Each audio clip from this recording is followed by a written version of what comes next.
Hello, and welcome back to Bible Together, where we get to read the Bible together and talk about what we see and what God is revealing to us in this chapter today. Today we're looking at Judges chapter 7, more about our friend Gideon, and let's dive in and see what God's got for us this morning. How are you doing, my dear? It's not morning. Oh, that's not morning. I literally just said before I even pressed all the buttons, it's not morning. But it doesn't matter, which is what he said, because It is 104 outside. The sun is shining. It might as well be morning. we just finished VBS for today. It's been a bit of a day already, but it's not morning anymore. Chapter 7. Chapter 7. Okay.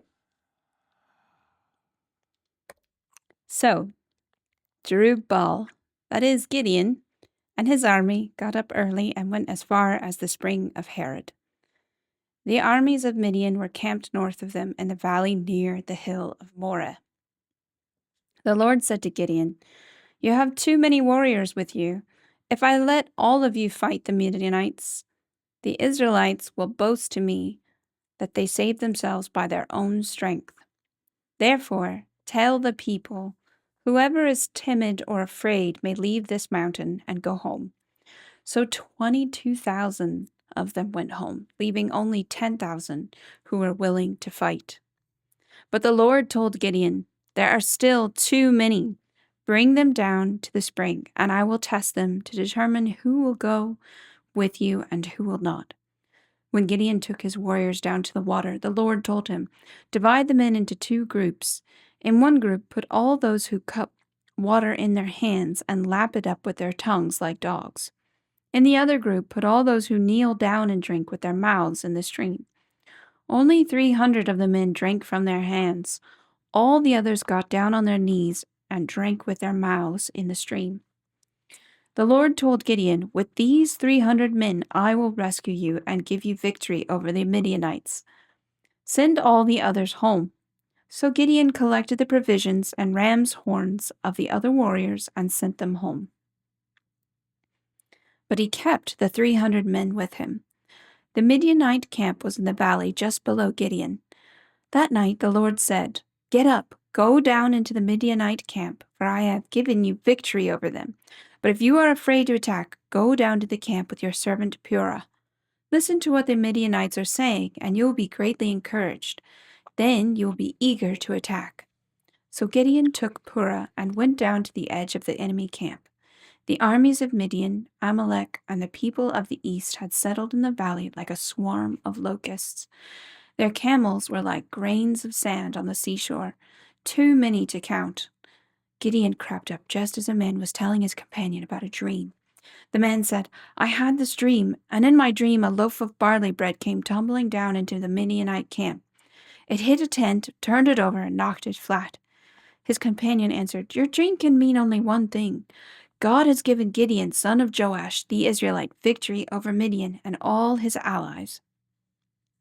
When Gideon heard the dream and its interpretation, he bowed in worship before the Lord. Then he returned to the Israelite camp and shouted, "Get up, for the Lord has given you victory over the Midianite hordes." He divided the 300 men into 3 groups and gave each man a ram's horn and a clay jar with a torch in it. Then he said to them, "Keep your eyes on me. When I come to the edge of the camp, do just as I do. As soon as I and those with me blow the ram's horns, blow your horns too, all around the entire camp, and shout, 'For the Lord and for Gideon.'" It was just after midnight, after the changing of the guard, when Gideon and the 100 men with him reached the edge of the Midianite camp. Suddenly, they blew the ram's horns and broke their clay jars. Then all 3 groups blew their horns and broke the jars. They held the blazing torches in their left hands and the horns in their right hands, and they all shouted, "A sword for the Lord and for Gideon!" Each man stood at his position around the camp and watched as the Midianites rushed around in a panic, shouting as they ran to escape. When the 300 Israelites blew their ram's horns, the Lord caused the warriors in the camp to fight against each other with their swords. Those who were not killed fled to places as far away as Beth Shittah near Zererah and to the border of Abel Meholah near Tabbath. Then Gideon sent for the warriors of Naphtali, Asher, and Manasseh, who joined in the chasing the army of Midian. Gideon also sent messengers throughout the hill country of Ephraim, saying, "Come down to attack the Midianites. Cut them off at the shallow crossings of the Jordan River at Beth Barah." So all the men of Ephraim did as they were told. They captured Oreb and Zeb and 2 Midianite commanders, killing Oreb at the rock of Oreb and Zeb at the winepress of Zeb. And they continued to chase the Midianites afterward. They continued to chase the Midianites. Afterward, the Israelites brought the heads of Oreb and Zeb to Gideon, who was by the Jordan River.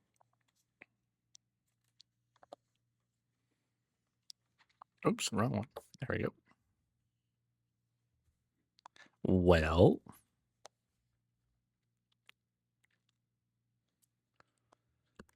so why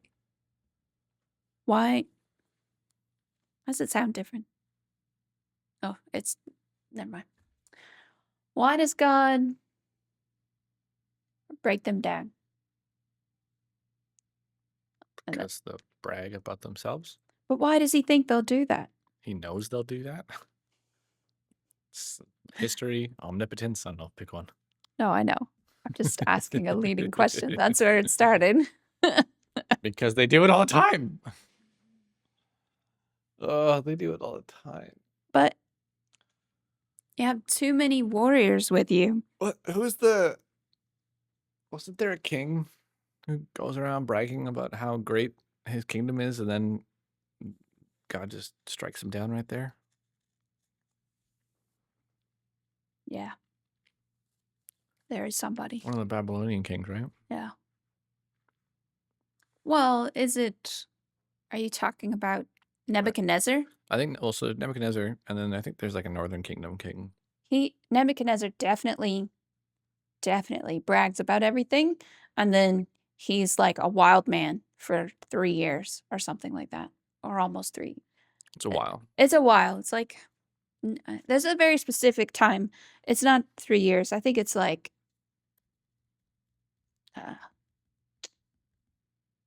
I can't remember. It's a very specific time.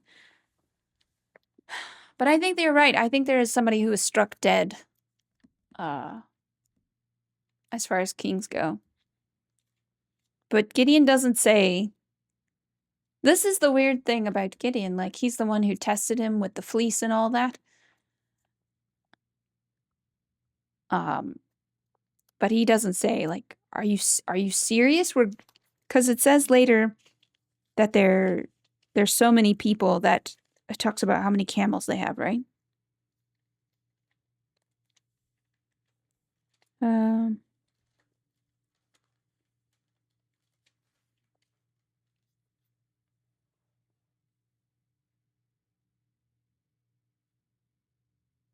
The camels were like grains of sand on the seashore.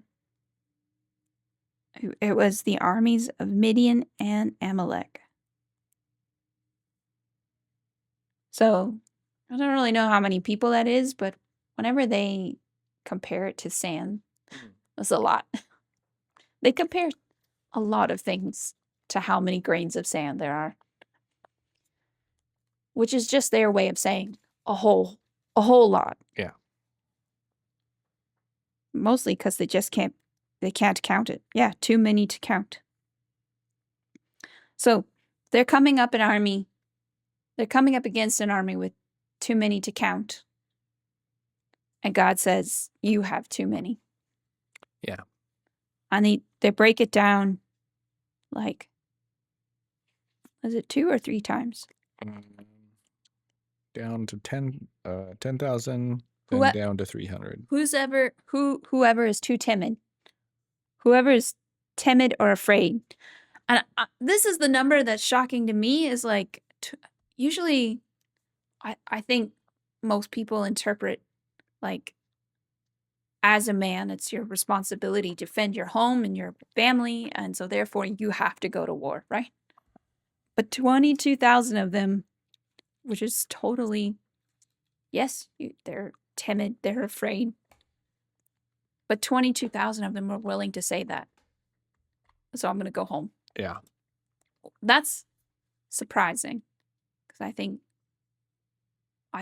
being a part of that group would be difficult because when you get home, they're like, why are you home? Did we win the battle? No, we came home early. Right? What do you do when you get got the home? day off. Yeah. Yeah. Who's going to tell everybody? Yeah, we just weren't up for it. We didn't want to. We might die tomorrow. I've been watching through the Georgie and Mandy's first marriage show, the spin-off of the Big Bang Theory. Yep. And the main character gets sick, and this is like early 90s Texas, right? Okay. Which I was here then. Yeah. And he's 20, 21, something like that at this point, and he gets sick, and he's got like a cold, and he's like dying. He's at 103 fever, and so they send him home from his work, and he has a dream about his father who had recently passed, and he's having breakfast with his father, and he's like, "What are you doing home while you're working?" He goes, "Oh, I'm sick." And his dad in the dream gives him a really hard time. He's like, "Oh, poor baby. Like, I'm so sorry you're sick. Are you?" And he goes, "Didn't you ever take a day off?" He's like, "Yeah. When I had my first heart attack, I took the day off." And he had his appendix out, and he went back to that afternoon. He was a high school football coach too, right? Like, not even. I've had my appendix out. And it took like weeks to recover. The son says, "Oh, well, my dad was young. He had his appendix taken out. And he went back to work that afternoon. He fainted, but he fainted at work, darn it." And it's just this idea that, like, so one of the other characters says, maybe if your dad hadn't pushed through all that, he would have been healthier and been able to be around longer. You want to be around for your kids. And it's this kind of touching moment, and then something happens. But my point is, like, it's that why are you home?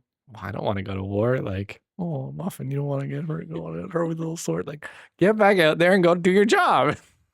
There's none of this, like, easy love kicking around. It was just, yeah. I'm just surprised that it was written that way. Like, well, that is the credit of the vast majority of the Bible, right?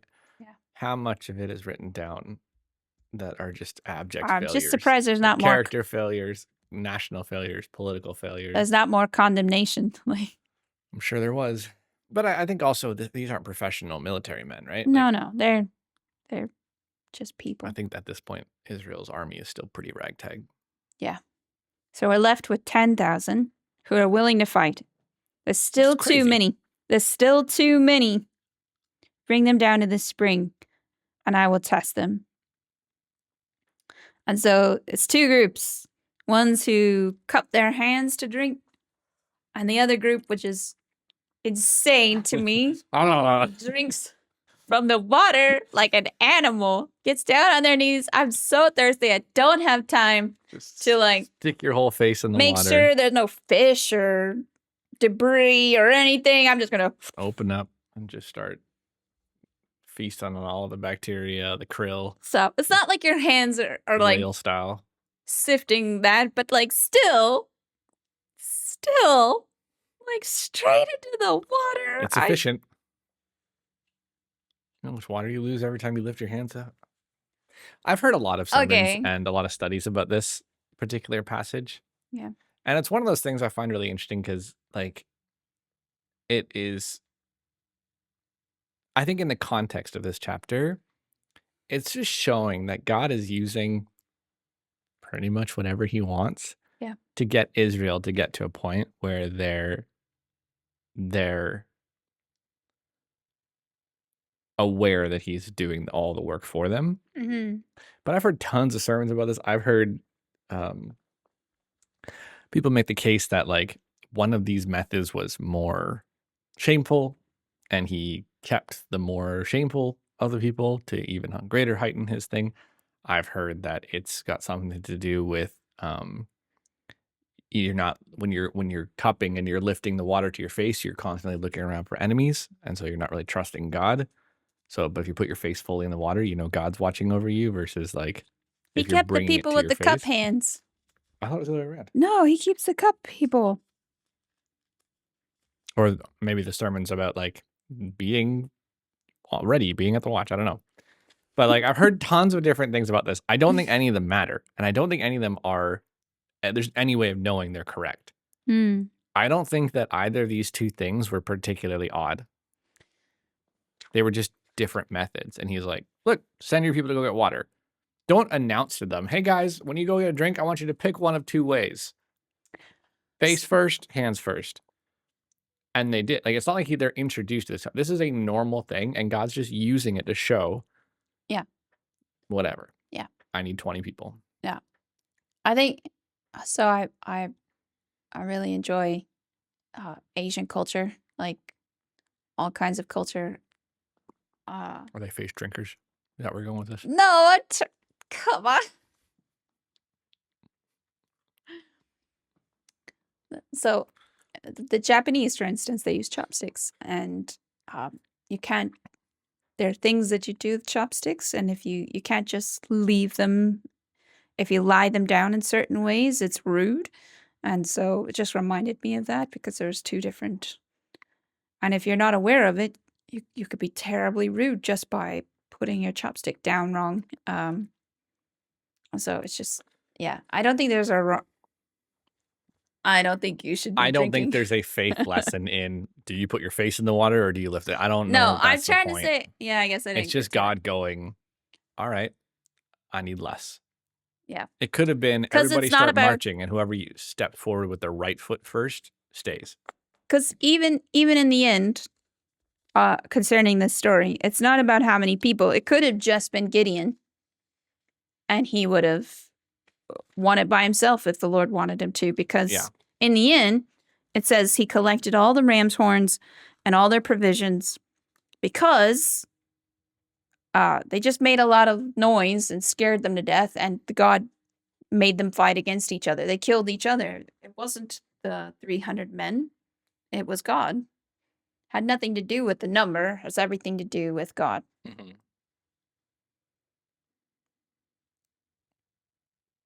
I like the times in the Bible when we get like somebody spying on a camp. Yeah, there's quite a few times. There's David. David does it with Saul. Jonathan, his Saul's son, does it. I'm sure there's more. I can't think of any right now. So he goes down and he listens to this guy tell a story about his dream. Yeah. Which is bizarre, right? You're talking about the men are supposed to be at war and there's still 12,000 of them. They're like, oh, take the day off. But God tells him, like, yeah, go do this, but I know you're not going to believe me, so go, if you need to, go spy on them. Because he's already sent the dream to that guy. And so he's got this guy's like, hey, man, let me tell you about my dream. This is not a normal conversation amongst men. No. Right? I don't think. Except you did tell. Literally like 2 nights ago. You told your friend your dream the other night. You told your friend a dream, and it was a scary dream for you. I think you told him. You told him your dream, I think, before you told me. No, I didn't. I told you first. He wasn't even back yet. Okay. No. And so I don't think this is normal. And it's like, all right, I guess what am I gonna go over here? Maybe they're having some tactical plans. Maybe they're gonna be talking about their strategy. And I get down, I was like, hey man, I had a dream about some bread. crops last night and some bread. Some bread. Some bread and some barley. I had this bread dream. Good grief. It must have been a terrifying dream, though. I just love that the other soldier there is like, yeah, that means that really can only mean one thing. We're gonna die. What do you mean? I think one of the most unrelatable things that I see across the Bible constantly, and I think it causes a lot of problems for people when they read the Bible, is the certainty with the way things are written sometimes. Like, dream study is still kind of a thing today, and there's lots of books published, and it's pretty much mostly nonsense, right? Mm-hmm. Like, But there's all sorts of dreams that talk about, like, if you dream about this, that means you're worried about this. And if you dream about this, it means you're going to have a good this, right? And there's like it's like reading tea leaves. There's all this stuff.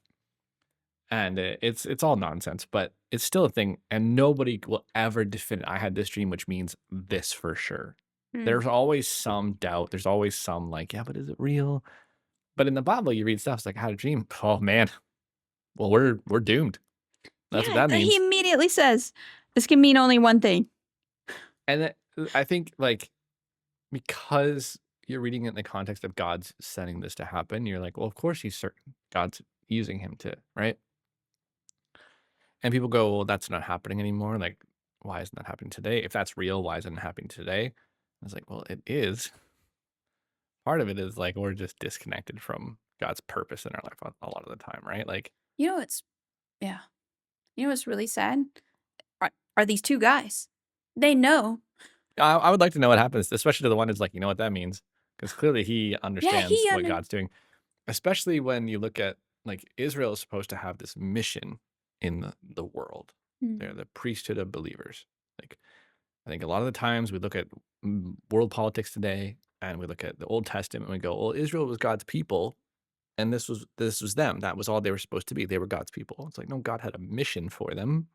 Their mission was to show the world what it's like to live with God so that other people could come and live with God and enjoy that fellowship.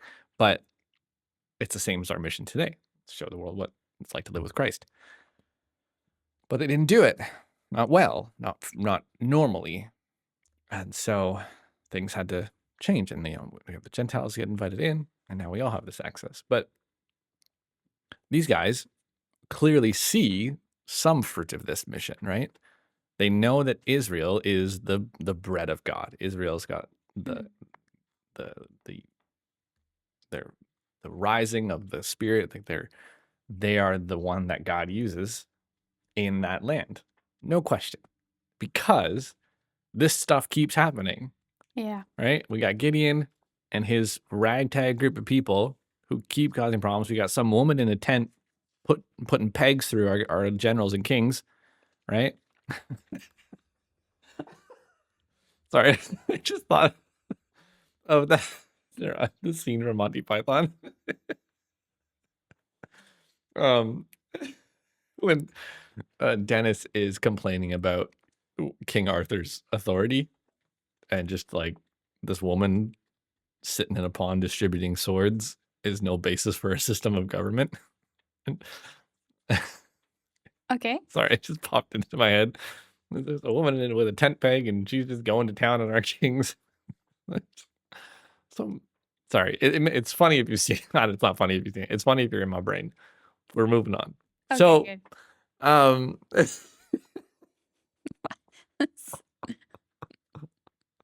Stop talking. I worry. Stop. Anywho, so yeah, they see God working through Israel seemingly better than Israel does. Right? Gideon's going, I don't know, God. And there's two guys in the enemy camp going, that was your dream? Wow. We might as well just go home now. Yeah. I kind of hope they did. At least those two guys. So they make a lot of noise all around the camp. They smash the clay jars. Oh my gosh. It was so hard to say it even when I was reading it earlier. I don't know what is happening, but they smash those things. Stop. What? Take your headphone off. I don't think I've ever noticed this before. But ever since you've covered the second ear, you've just been screaming at me. They smash. They smash. They smash the clay jars. You imagine they were jade? What? You almost said jade jars, I thought, which is a fun thing to say. No. And they blow the ram's horns that they collected earlier. And it causes a panic. And You ever heard one of those played loud? a ram's horn? Yeah. not loud. I've heard I've some heard people try. I've heard people try, and it's always pitiful. I've never heard anyone do it well. Every time somebody does it, It's like really underwhelming. they're either like never played a horn before or They're are a brass player embarrassed. They're who is- embarrassed and they're like and All right, now big and strong, get up there. I've never heard it done well. No, I just wonder, like, how loud are these things? I bet we could watch a video, and I'm sure it'd be really hard because I'm always thinking of like honestly, all I can think of is like Lord of the Rings, where the guy blows the horn, Mm. and you could hear it like from a great distance. Yeah. Or so. Or the helm hand. Sure. Yeah, I imagine they're loud, especially, and you're doing it in the middle of the night. See, this is my point about earlier with the, like, there's no way how adept at running around at night is Gideon that he can tear down these statues and Asherah poles at night without anybody knowing. That's gotta be quiet. Anyway, yeah. Well, and the Lord causes them to fight each other. Here's the thing. Afterwards, it says Gideon sent for the warriors of Naphtali, Asher, and Manasseh, and messengers throughout the hill country of Ephraim, saying, "Come down and attack." Were any of those people the ones that were sent home earlier? We don't know. Would that make sense? Probably not, I think they're right? a different tribe. Is it a different group? It's not his tribe? Is that what it is? From Benjamin? It really wouldn't make sense, right? To get the people that you sent already. But I'm not sure. I don't. And his army is what it says at the beginning of the chapter. It's probably his tribe, I guess. But that's a lot of people from his tribe. They're supposed to be the poorest and the smallest, right? Yeah. So, I don't know. And then it goes on to say that they killed these two generals, Zeb and Oreb. Zeb. Why is that funny? Just when you were reading it, it says Zeb a lot in like 3 sentences. Well, they named the places where they killed them after them. Yeah. Right? There's no way it was named that before then. They captured Oreb and Zeb, killing Oreb at the rock of Oreb, and Zeb at the winepress of Zeb. Was it his winepress? Or it became his after that? It's like how you name everything after a person, like it brought the heads of Oreb and Zeb to Gideon, who was by the Jordan. So, here's what I've been thinking about. Monty Python? No. Where it's a Bible study, that would not be appropriate. But so I don't know how much Israel remembers or thinks about what God has done, but it's clearly not enough because they're struggling, right? And this is one of the reasons the judges have to get involved, is they keep forgetting. Excuse me. It's not written on their hearts. Yeah. And so what we know is God has raised up the nation, and then raised up individuals, and raised up judges, and raised up people, and da da da da da da. And that video I showed you the day where the guy talks about the reason, like people wonder how you can go from Moses to Joshua to a nation of people that have like no longer believe. It's like, how do you go from there to there? Well, they're not telling the stories of God. Like, they're not sharing God's story. They're not trying to keep it in their memory. And you kind of see this happening in our country today, where young people, particularly, I think generations that this happens in cycles, but younger generations tend to take for granted freedoms and liberties that have been fought for and purchased, essentially. And they You see this in the medical sector. People, with the change in the attitude towards things like vaccines and stuff like that over the years, like people, when they don't actively look into and keep at the forefront of their mind why things happened, they tend to take them for granted or even frown upon them. I think this is probably some nugget of why history is going to repeat itself over and over. So if Israel's doing this, right, Israel is struggling because they're not actively keeping God at the forefront. And then God does something not quite so drastic as this, but what essentially happens is God takes an army that can be successful and an army that can be powerful, maybe not against the Midianites and the size that they are, but 22,000 people isn't tiny, and says, no, we got to whittle this down to the faithful few. Not that the 12,000 were unfaithful necessarily, but the forefront of Israel was clearly, look how special we are. Look at what we've accomplished. Look at the land we have. Look at the place we've taken. Look at we dealt with the Canaanites.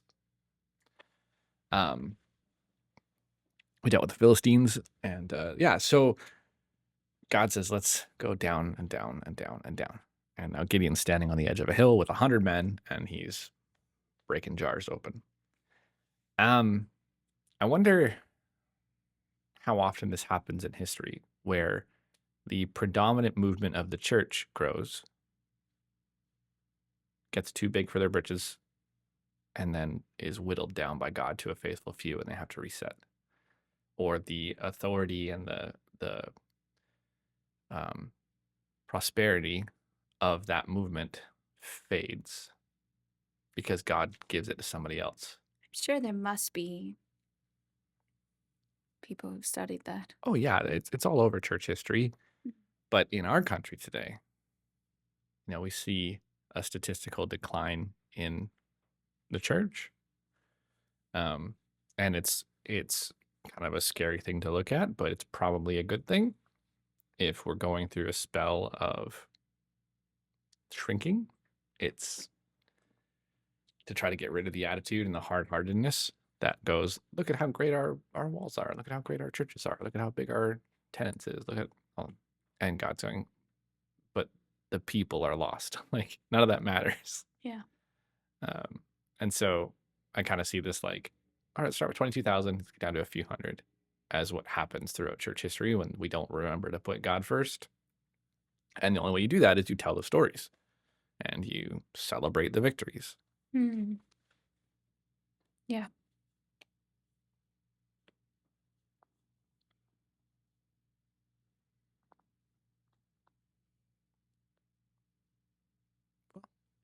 That's my thoughts for the day. They're good thoughts. So good. It leaves the room breathless. My watch wants me to stand up. What? My watch wants me to get up. Oh. Mine hasn't told me yet at all. Well, I've been here prepping for a little bit. Oh.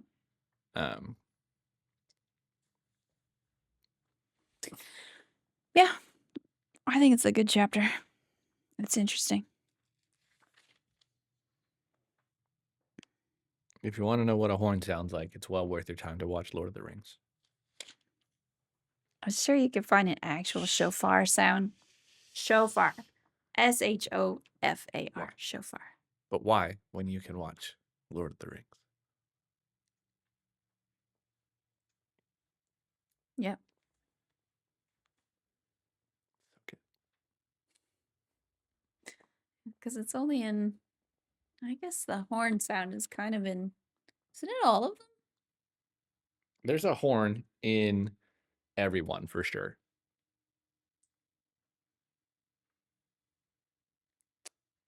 Yeah, I think so. I'm pretty sure there's a horn in Pelennor Fields on the third one, and there's definitely a horn in the second one in Helm's Deep with Gimli and the big horn. Yep. And the Horn of Gondor in the first one. So, and there's actually another horn in Helm's Deep when the elves arrive. That is no orc horn. Okay. They're great. It's worth it. Look, it's written by a Christian guy. It's got to be relevant. It wasn't a Christian story. It is a Christian story. It has vague Christian themes. Mm-hmm. They're not vague. They are. They're not vague. They are. They're not vague. It's vague. Good versus evil. It's vague. What did we talk about in VBS today? Our battles against powers and authorities. And put your everything on the foundation of God's word, not a made-up story that has no reference. I'm not telling you to put your foundation on it. I'm saying it is about the battle of good versus evil. We've gotten far Putting your from faith in the king. We have not. This we've is gotten very far from valid. Gideon. It's a great movie. I think Great this is book. a good place to pray. This is a very good Belongs place in to every pray. Christian's household. Let's pray.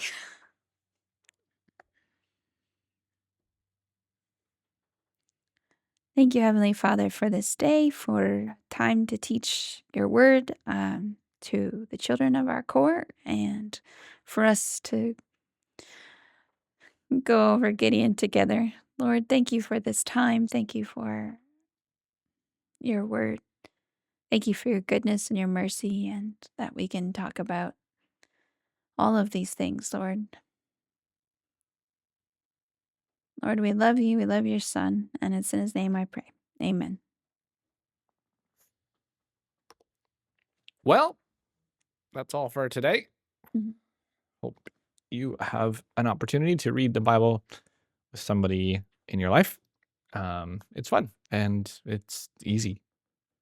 So we have fun with it. Hope you have a great day. If you're in the Houston area, please come join us for church at Southwest Army Houston Northwest, and otherwise have a great week.